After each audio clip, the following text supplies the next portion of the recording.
So here's something that I did on a track that I'm currently working on to just add a little bit of like warmth and fullness to my bass without affecting the rest of it too much. Here's a short clip of the track.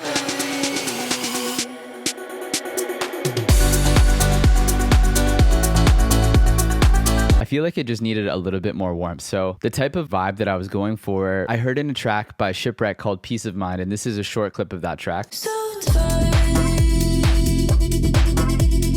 It has a really warm low end to it, and that's something that I was kind of going for with my song as well. If I take a look at the spectrum analyzer here to see what's going on in the low end with the Shipwreck song, I can see that there's, the kick here, the sub here, and then the warmth is really coming from this like 100 hertz to, let's call it, I don't know, 300 or 400 hertz. That's the low mids, and there's lots of content there, and it's fairly bright, meaning like those frequencies are reasonably loud. And then if I were to play my track as is, this is what it looks like.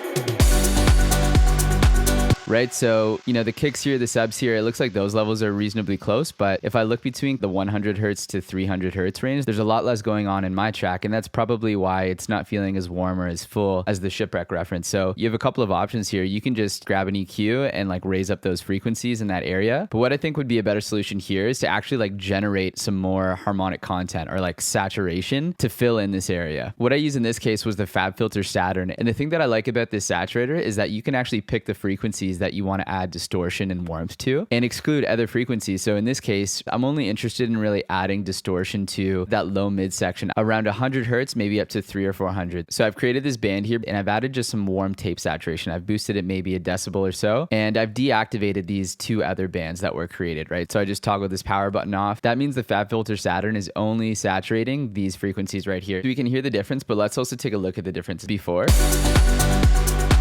And this is after. There's quite a bit more harmonic content here. Let's just boost this band way more than we normally would so we can really hear and kind of see on the visualizer what's going on.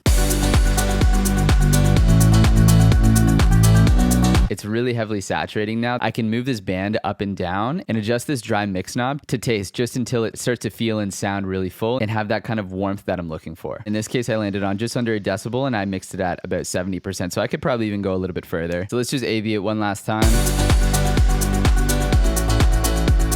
And if you want to learn more about music production, I do have one-on-one sessions that you can just book through Calendly. So if that sounds interesting to you, you can check out the link in my bio. Hope that helps.